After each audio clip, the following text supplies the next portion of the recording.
Okay, let's go ahead and work on doing those little vent holes. If I go to my image here, you can see the vent that I have. It's a circular pattern made up of a whole bunch of little holes. And these holes look like little cylinders, okay? They look like six-sided cylinders. Let me bring up a reference image. Let me go to the rendering menu. I'm going to go to View Image File. I'm going to go to my Scene Assets folder, Images, and get the close-up of the back. And you can see in this image the kind of pattern that we're trying to create here. It's basically all these little holes in kind of this circular pattern right here. And each one of these holes looks like a six-sided cylinder. So I'm going to go to the Create menu, go to Standard Primitives, get myself a cylinder. Then I'm going to come over here to my reference image, and I'm going to try to draw this cylinder in one of these holes. So let me go to my perspective view over here. There's my cylinder. Just going to move it over here. I'm going to increase the height of it so it's a pretty long cylinder, and you'll see later why that's important. So here's my cylinder. I want to make sure it has 6 sides because that's the amount of sides that it looks like the little holes have in the image. They do have 6 sides. I want to make sure my height segments is set to 1 and cap segments is also set to 1. I'm going to go back over here. Now, according to my reference image, my close-up over here, my cylinder is oriented the wrong way, so I'm just going to go ahead and take it and I'm going to rotate it 90 degrees, and now you can see it's oriented the correct way.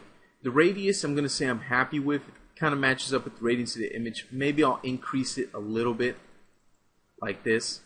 Yeah, it doesn't look too bad. So basically what I'm going to do now is I'm going to move this over here to the left on one of these holes. So I'm going to say that one right there, okay? And I'm going with the row here that's in the middle. And what I'm going to do is hold down Shift and move it over so it fits with the next hole over to the right. I'm going to hit OK. Or actually, I'm just going to let go of the mouse and Shift button, and this Clone Options window is going to pop up. And basically, let's leave the object type over here to copy. But we want to change the number of copies. Basically, we're going to need 1, 2, 3, 4, 5, 6, 7, 8, 9, about 10 copies.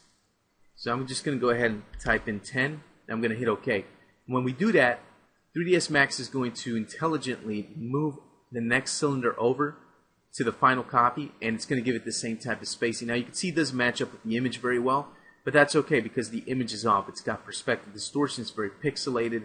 It's not a great image.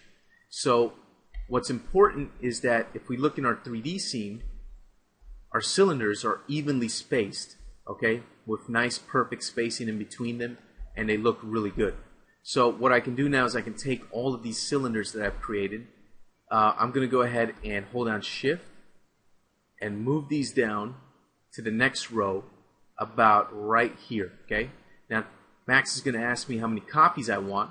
Well, I can see that there's a bunch of rows down here, so I want to make 1, 2, 3, 4, 5, 6 copies. So I'll tell Max to do 6 copies for me. I'll hit OK, and there it goes all the way to the bottom. What I'm going to do is take this row here again. I'm going to hold down Shift and move these up to make the top row up here. Okay, so about right there looks pretty good. Again, Max is going to ask me how many copies I want, so I'll say 1, 2, 3, 4, 5, about 6. Looks like 6 more over here. I'll hit OK. That looks pretty good. So if I look at my perspective view here, I end up with something that looks like this. Looks kind of weird, but that's okay. Alright, so what we're going to do now is we need to offset these to get the correct pattern, because as you can see right now they have this nice even pattern, but that's not what we want. According to the image, these things are actually offset. So what I mean by offset, well, this is what I mean. I'm going to select this row here. I'm going to select that row down there. This row. Basically every other row of these cylinders, I'm going to go ahead and select them. So these guys, I'm going to get these guys up here, these guys up here, and that looks pretty good. It's basically every other row. So I have these selected, I'll skip a row, get these, skip, get these, skip. I think you get the idea. So once you have that pattern selected, all we're going to do is we're going to move these over like this to get ourselves this nice little offset pattern. Once you do that, what we're going to do is we're going to come in here and we're going to select a bunch of cylinders that we no longer need for the pattern to work. So for example, I'll take all of these and delete those.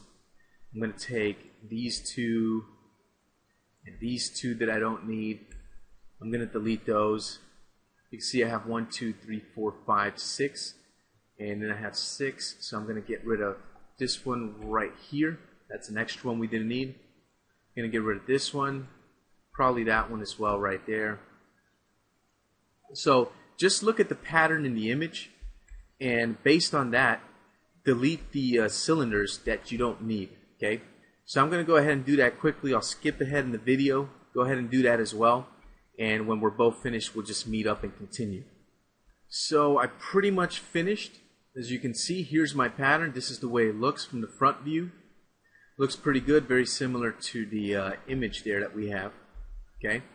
Final thing I'm going to do is I'm going to go ahead and make this all one object. So what I'm going to do is I'm going to take one of these cylinders. Let me actually take all of these cylinders. I'm going to select them all.